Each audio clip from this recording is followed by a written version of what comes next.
everyone, this is Dr. Wu, and I am listening.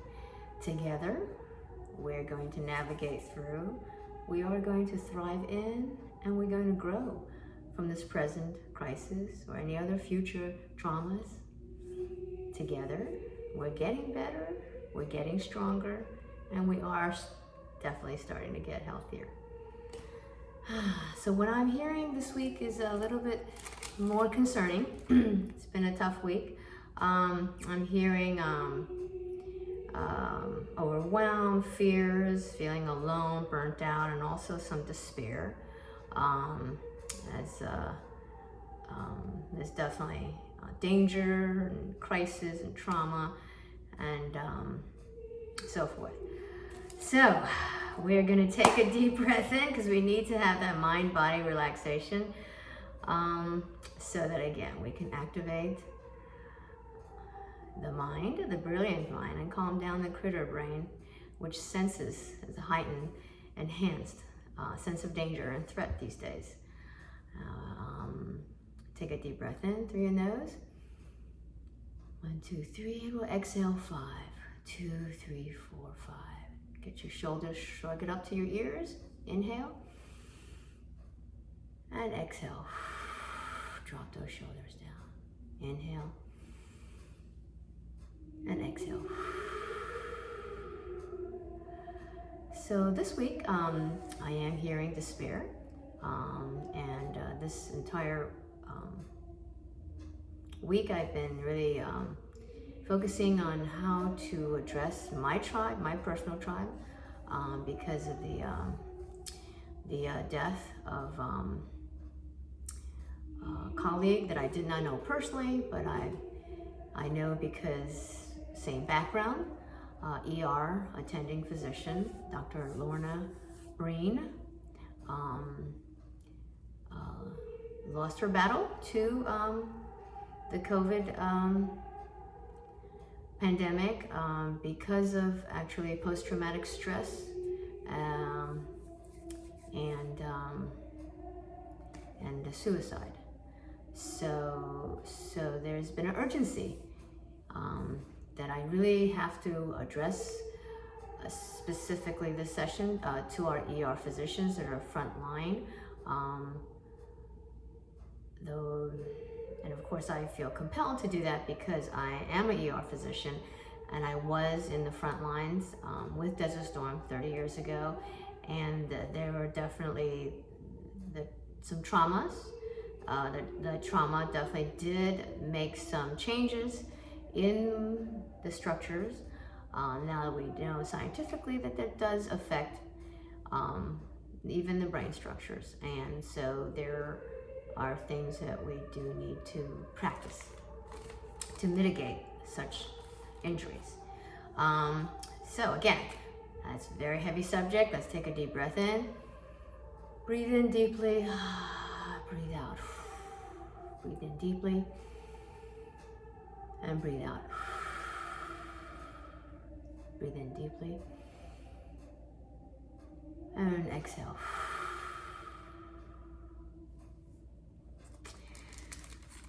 Again, there's definitely a perfect storm brewing. I sensed it when this all started with the possible shortage of PPEs.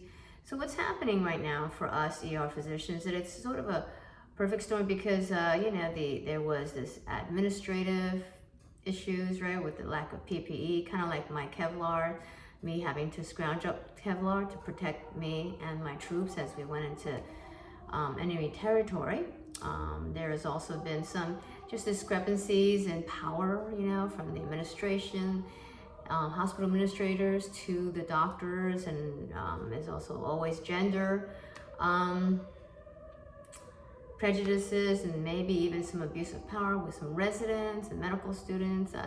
Just so many levels. There's moral injury. There could be legal injury in the future, upcoming after this whole pandemic. So there's really quite a threatening landscape that we're living in. And so the perfect storm. Again, the difference between crisis and trauma is that trauma is not normal. And this trauma is definitely I would have to say not normal. So it's a higher level than a crisis. The elements of trauma is that it's unpredictable, and we all know it is unpredictable. Everything is still fluid. We do not even know the answers. Still, there's that gives us that powerlessness, helplessness, and also, when is the next patient going to come in? Is this patient going to be part of the 70% that does well, or is this patient going to be part of the 5 or 6% that actually goes very not well and actually dies? So also there's also a sense of trust has been betrayed because of the lack of support from the hospital administration to protect the rest of us frontline soldiers. So there's that decreased sense of safety and security. How do we trust somebody else again? So that's all part of the perfect storm. And the second part of the perfect storm is just the sense of isolation.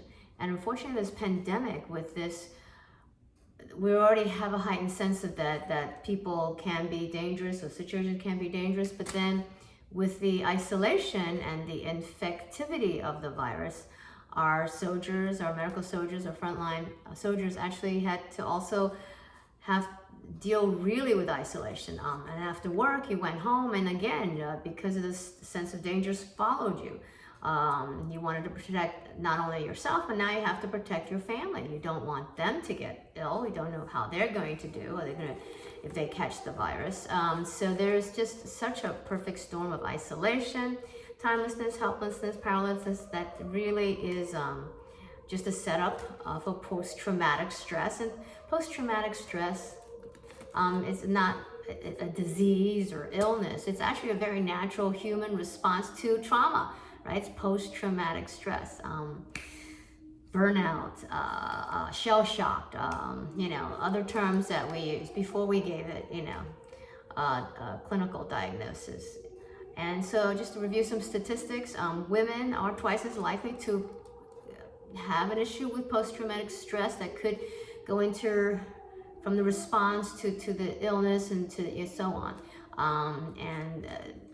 Possible reason is maybe because just by biology, our brains are different. There's that in the layman's, men are from Mars, women are from Venus, concept. It's just that our brains are a bit different, and the male brain is more compartmentalized. If you want to talk about food, like a waffle. So there's a box for this, there's a box for work, there's a box for relationships, there's a nothing box. There's a box just for nothing. And then for women, we're more like spaghetti. All our thoughts are kind of interconnected, and that's why we multitask. We can do the laundry, listen to the kids, and plan the menu, for the family.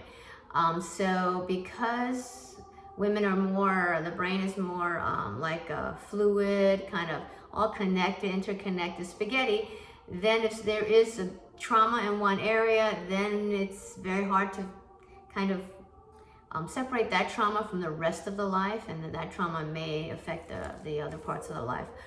So that is why it's so important. So I did want to talk about a little bit about science of it for you doctors, of course, because I'm going to be talking about other things that we have not studied.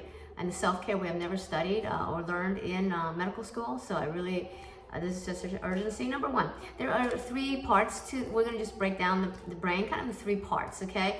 The amygdala, which is like what I've been calling the critter brain. That's like the smoke alarm to say, hey, there's a danger, okay? And we talked about all the processes there. But when that one takes over, then the higher functioning prefrontal cortex that, is creative and can grow, it's called the watchtower. And also the limbic system, that's like the cook, the master chef, the hippocampus. That actually helps to integrate all the outside to inside, and it actually helps us differentiate what is outside and what is me and what is outside of me. However, when you're in a trauma or sustained trauma, the amygdala or the critter brain has to take over to protect you, and unfortunately the prefrontal cortex and the limbic system, that actually has to kind of go offline. However, when there is chronic trauma, which there is as an ER doctor, there is chronic trauma, that actually resets the limbic system and actually decreases actually the hippocampus. So that can actually, so the self-sensing system again, what is outside and what is considered me, it is literally blunted. And you kind of go numb, and that could lead to despair. So that's what's happening, in the natural mind, body, spirit beings that we are when we're faced with chronic trauma.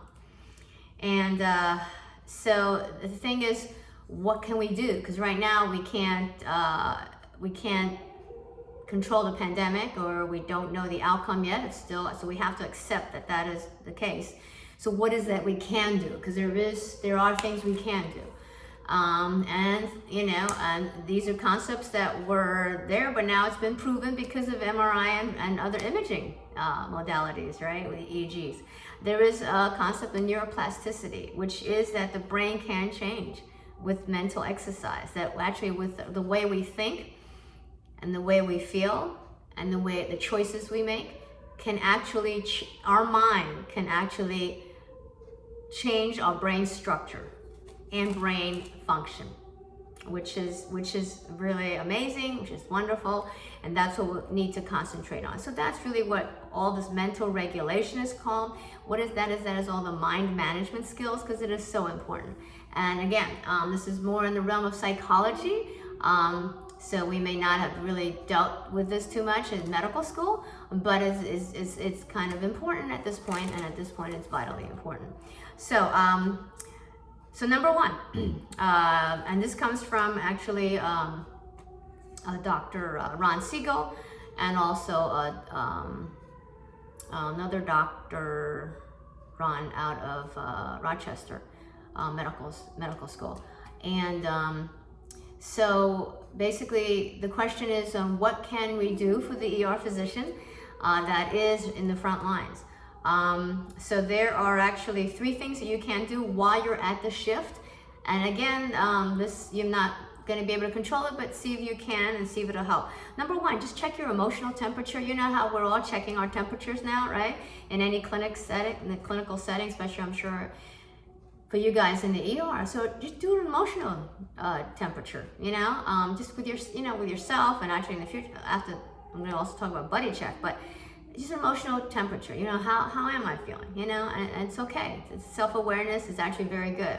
Being self-aware actually activates your higher functions and calms down the critter brain. So it's okay to say, I'm feeling a little anxious today, or I'm feeling a little tired today, or I'm feeling a little sad today, or I'm feeling fine today, kind of ready to go today. But emotional temperature, take your emotional temperature. Number 1, if possible, take a little break, a mental break, a mind break, a thinker break, a daydreaming break, and just take a deep breath. And this you have to probably practice, actually, when you're not at work, when you're not under the trauma, under the stress, and so that it become a second nature thing, so you can have it as in your toolkit when you're in the ER. So what we do is we take a deep breath. The whole mind-body relaxation breathing is really important. You take a deep breath in, and you let it all out. Take a deep breath in, and let it out. Now, when you're in the ER, you're working very hard. You may just do what we call box breathing, and that's just take a deep breath in, 1, 2, 3, 4. Hold it for 4, and exhale for 4. 2, 3, 4. So, 2, 3, 4. Hold, 2, 3, 4. Exhale, 2, 3, 4. And just practice that. And what that does is that this mind-body relaxation exercise, it actually, it's a breathing technique, actually calms down that critter brain, all right? That amygdala. And it actually dissipates the high cortisol levels that are already surging in your brain. And it actually also dissipates other body chemicals and the hormones that are already surging in your brain because of the trauma. Because already your body knows and your mind knows that you're entering into a dangerous situation, which is, your workplace and the ER. And you don't know what's going to come up. So, number 1, take a brief pause to do this really vital breathing exercise. It'll really, again, calm down the critter brain and the entire body, actually. Number 2 is for the first 60 seconds, he recommends first 60 seconds of any encounter with a patient, coworker, or family member on the phone, just kind of really pause, take another pause, and really just be a listener. no judgment, just listen. And you don't have to think about how you're going to answer. Really be present 100% and fully, attentively listen. By doing that, what you're doing is you're forcing your mind and your brain to step back. And that little bit of stepping back calms down that critter brain again and sort of tries to activate your brilliant prefrontal cortex again. Let's take a deep breath and let it go. I'm going to practice the box breathing right now, okay? 4, hold, 4 out. 4 in, hold, 4 out. Okay? And then also, the flip side of that is by listening, so 60 seconds, you're also doing the other part that is so important, which is the connection. Just being outside of yourself and outside of the dangerous situation, and really just that person that's talking to you for 60 seconds. You're just focusing on that, if you can. And then number 3 is, again, the vagal breathing exercises that I'm talking about. The box 4-4-4 calms down the critter brain, makes the brilliant brain just a little clearer. But then the question is, when do you do this box breathing, right?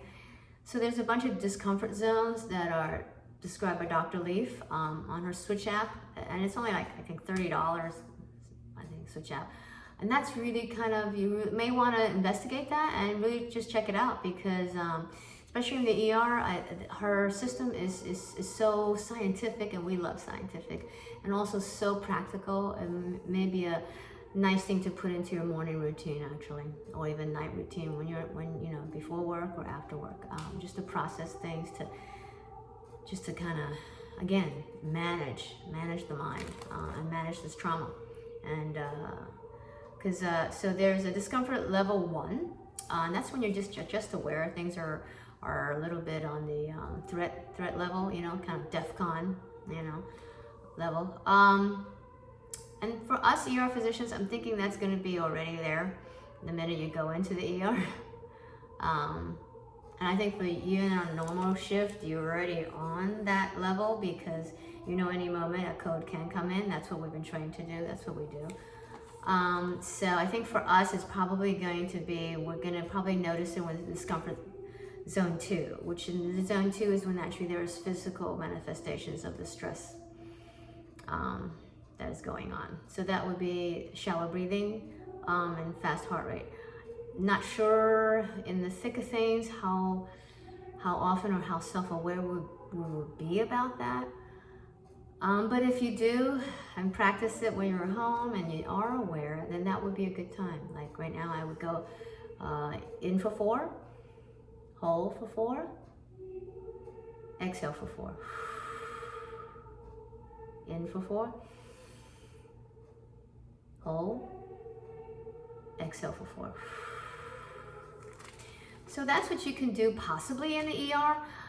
The other thing is, maybe when you definitely feel overwhelmed, is actually if you have a safe space that you can take a 20-minute, time out for yourself, to even talk to a clergy member or to a case manager, or to a coworker. I don't know what's set up for you. If you are actually an ED leader, there's something to really consider for the well-being of your staff and longevity of your staff, to institute that. Again, you're not going to be fully engaged because you're still in the danger zone. You're still in the foxhole. But at least maybe it'll help you be able to thrive in it and survive a little bit better, healthier. So this is the emergency department. Again, these are suggestions, but I don't know that you don't have control over it. But the next part is the part that you do have control over, and this is very important. Sorry it's going on 20 minutes, but this is just important information, is the self-care. And this is where you're gonna have to do this when you are relatively safe, and that's gonna be not when you're, when you're not at your shift. And at this landscape, I don't even know exactly relatively safe is, because if you are going home to to be by yourself at a hotel or in the garage because you're trying to protect the lives of the people you love, the dearest. You know, you're still not safe. You're kind of isolated. But again, if you can, that would be very helpful. You have to process. We're gonna have to process. We're gonna have to embrace and process the feelings that have overwhelmed you, that have traumatized you during the day, that you could not even begin to acknowledge because you were busy saving lives and just keeping everybody alive. So this is going to be very individual, but this pandemic is really a reset pause button for all of us. So this is a good opportunity for us to discover and explore your best path. You know, it's very individual. There's no individual, you know, food, you know, nourishment that's, you know, that's good for everybody. No, we're all biologically, absolutely individually, and the same with the mind. So you're gonna have to see which one goes for you. Please try some of these out and find one, and you'll know that that's the one for you. So always when you are trying to institute the self-care now, you're trying to process, you're trying to heal yourself so that you can, you know, get the oxygen to yourself so you can give it to others. You have to start again with that mind-body relaxation exercise. Again, it's a breathing technique, calms down the critter brain. Again, dissipates the high cortisol levels that are in your brain already, and also also toxic, damaging chemicals and hormones that are in your body from the stress and the trauma you have endured for about 8 to 12 hours or more. Okay, and this applies to all the frontline, first responders, nurses, respiratory techs, you know, clergymen, law enforcement people, grocery workers, truck drivers, all of you that are still out there. But this one I just wanted to address. I'm addressing more to the ER because of what has been happening there with that front line, because we take care of trauma. We are the advanced trauma team. So number one, feeling is healing. So we're all afraid to feel, but I'm here to say that when you do, if you're safe, relatively safe, when you go through the feelings, the healing will come. So healing does begin with feelings. So how to heal? How do we embrace, process, and reconceptualize these feelings, these thoughts, that traumas that have occurred? There is, of course, possibly talk therapy. This may not work for some people, it depends. But if you feel like you're one that would like to process through talking, then find somebody that you think can handle it. And this is where it's kind of tough, because you don't want to burden your family. You may not feel good talking to a mental health counselor that doesn't know anything about medicine. So this is where I'm offering my services. This is why I'm here. This is why I started all this. If you need somebody to talk, email me. Dr. Wu, listening, all one word with a period after doctor. So it's just Dr.WU listening @gmail.com. Just email me. Email me, and I am here for you. And I really am serious. I am here for you. And then the other one is it's just important. It's really important. You know, let's say, you know, I came home and I don't know, I was just so irritable to my family, and I don't know what's going on. And just to have somebody say, hey, you know, me too. You know, me too. Or, I don't know, today I'm just feeling kind of sad, you know. Just have somebody say, hey, me too. And that really helps. That really, really helps. So the other part of talk therapy is writing. When you write your feelings and your thoughts down, and naming the feelings, you know, I feel sad, I feel anxious, I feel overwhelmed, I feel, abused by the hospital administration, I feel pressured, you know, all these feelings. Writing them down and naming them will also help. Again, there's a whole mind-body connection there. So for some people, writing, journaling is just amazing. I am one of those, okay? Just recently, I just went through all my journal from Desert Storm. Just finished on January 1st, 2020. And part of the healing is I had to connect. So I did send it to my friends, and so that I could have that community. And some people may not need to talk or the journal, but they actually need the music and the exercise. And again, the mind affects the body, but the body also affects the mind. So if you can calm the body down with exercise or dance or any kind of movement or music or creativity that you enjoy, that can also calm the mind down. And that's where yoga comes in, or walking outside. Just that yoga, remember, mindfulness, and also gives that, it fights the timelessness, right? So, and then meditation, of course, you know, any mantra you like, meditation, or I'm a winner, I can do this, whatever resonates with you. That meditation also helps to calm down the critter brain and re-engage the higher parts, smarter parts, brilliant parts of our mind. Now, this is the second part, is number of self-care, is number 2. Is healing connections, all right? Humans are interconnected. This is the way we are made, as I've mentioned in previous videos. But because of the trauma, and then the pandemic, the virus, you know, being infectious, we've really been in this perfect storm has really put us into this, have to protect ourselves. And so literally it's forcing us into isolation, which again, just makes it a perfect storm, right? To get post-traumatic stress responses, or further on if it's not managed, right? So this, I would suggest a buddy system. I would love to do a buddy system. When my kids were young, we always said, hey, don't go anywhere without a buddy system. Always have a buddy system. This is the time we need a buddy system, okay? So please institute a buddy system for an emotional check. Remember, you know, not how are you doing, more like how are you handling? Like, what kind of feelings are you feeling? Remember, we talked about this in the grief video.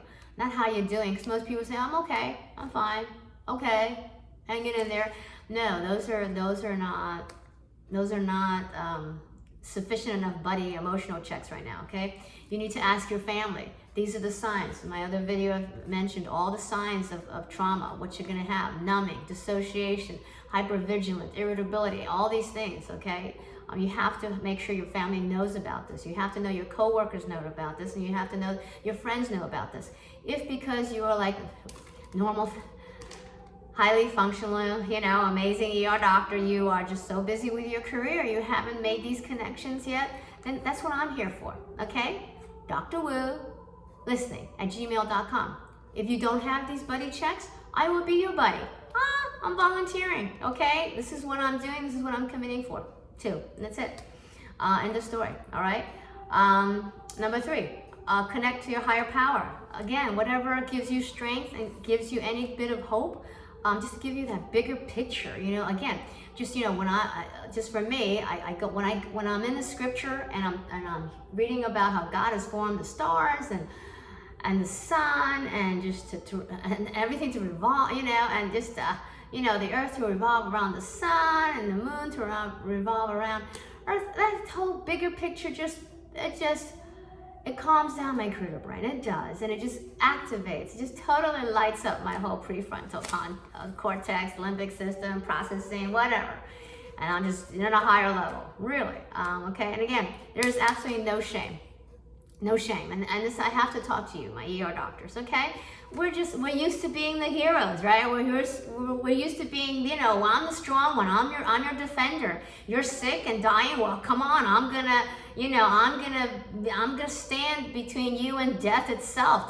Come on, you know, you get behind me, I gotcha. You know, I'm gonna protect you. This is what I would do. I will give my life up for you. This is what we are, okay? We are courageous, compassionate warrior healers. This is what we do.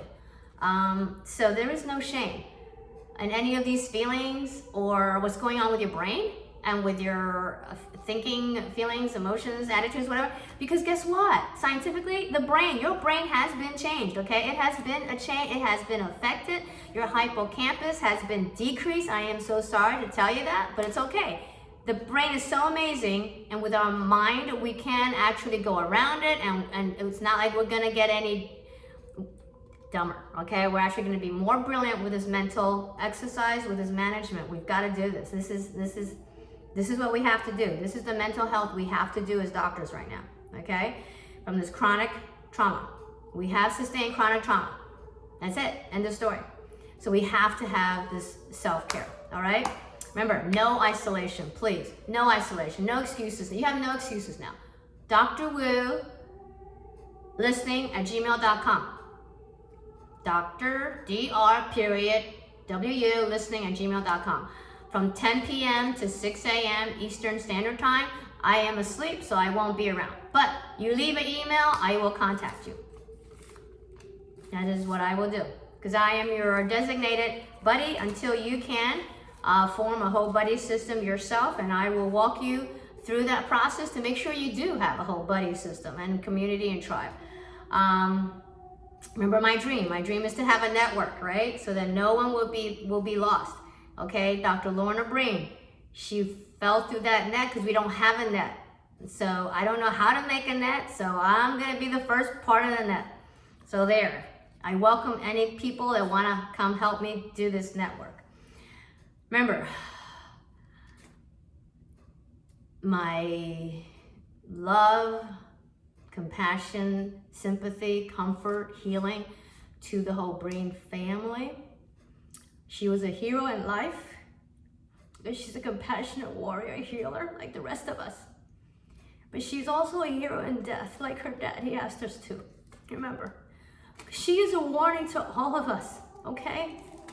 This is a new game. This is a new game. This is a time that we can be amazing. We can develop a system.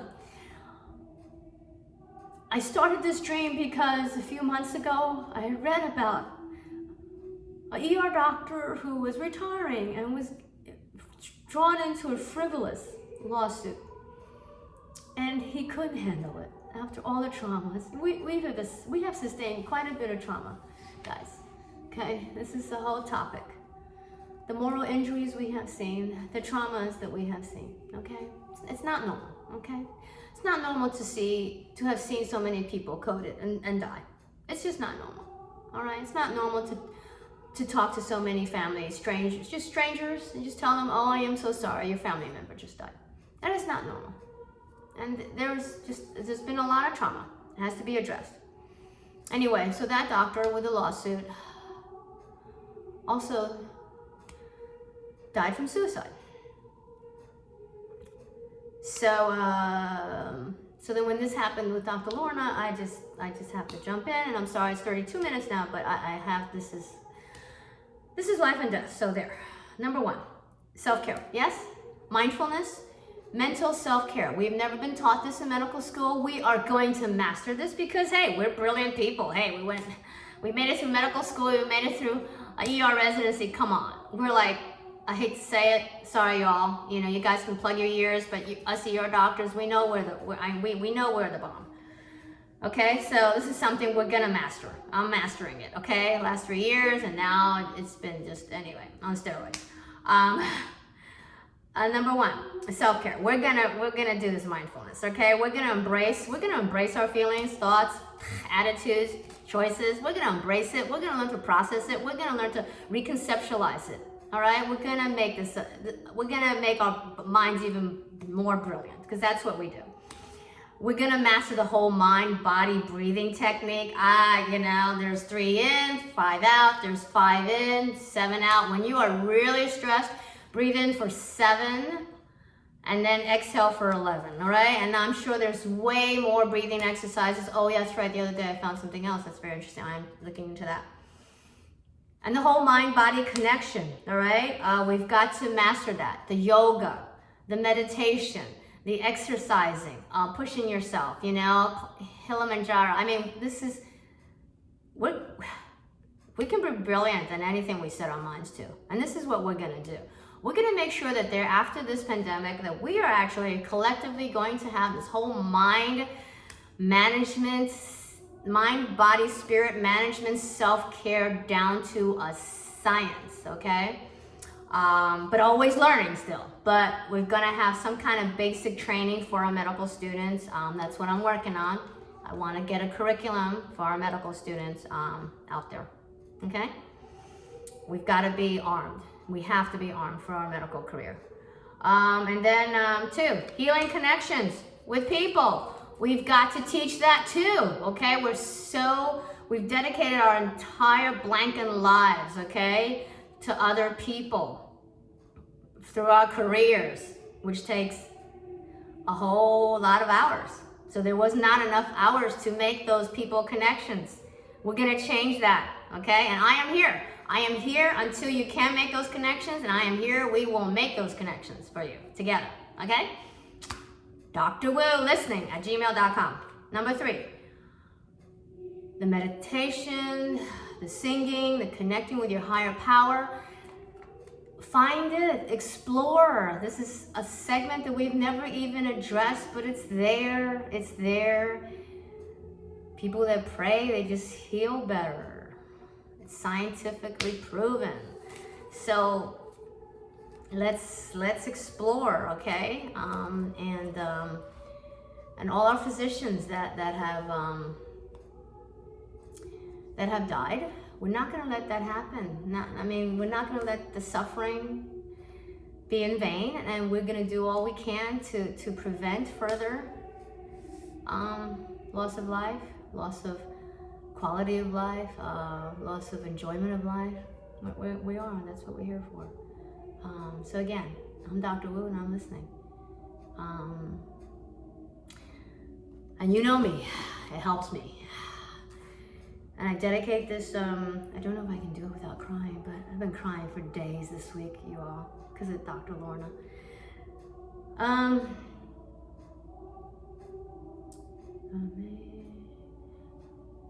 Through many dangers, toils, and snares, amazing grace, how sweet the sound. I can't carry a tune with my sisters, Benedictine sisters chanting in the back. I'll just read it. Through many dangers, toils, and snares, I have already come.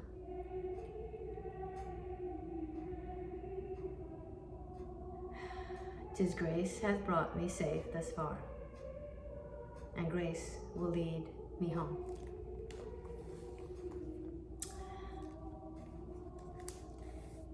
Earth is just a temporary residence. There is an eternal home, and I look forward to meeting Dr. Lorna Green when my mission on Earth is accomplished and finished. Love, love, love. Together. Really, I really mean together. I am here with you. We are getting better. We're gonna research this, we're gonna master this crap, okay? We're gonna master this, all right? And we're getting stronger, we are. We're getting stronger, y'all. And we are gonna get healthier. This is what we are, we're healers. We have to heal ourselves, right? Physician, heal thyself. This is what we're gonna do, physicians. You're my tribe. We're gonna heal together, okay? Yeah, we are. We're doing it. This is healing. Sorry, 38 minutes. I'll try to break these down. I think I have so much material, you cannot even believe. I'm gonna have to break this down and start recording on the podcast. But I really want to get this out there. If you're any doctors, please just spread the word.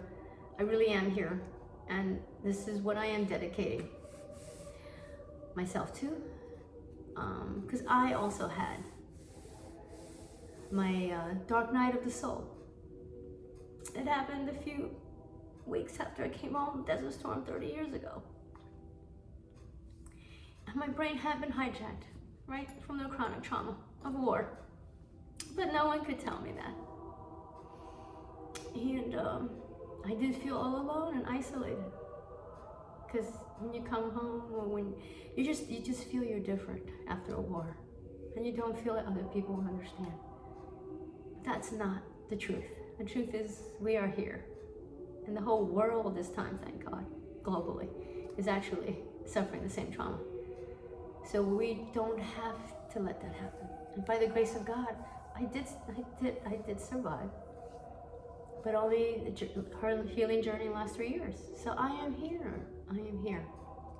And together we're gonna do well. We're gonna actually make a better system, a network for us, so that when one of us gets into a lawsuit, there will be a network that you can email, call, whatever, and just ask, hey, who's been through this circumstance? Hey, how did you handle it? Hey, I'm feeling like this, I'm feeling like this. How did you handle it? And that's all. Peer to peer. Peer to peer, social, tribe, no judgment, pure love and acceptance.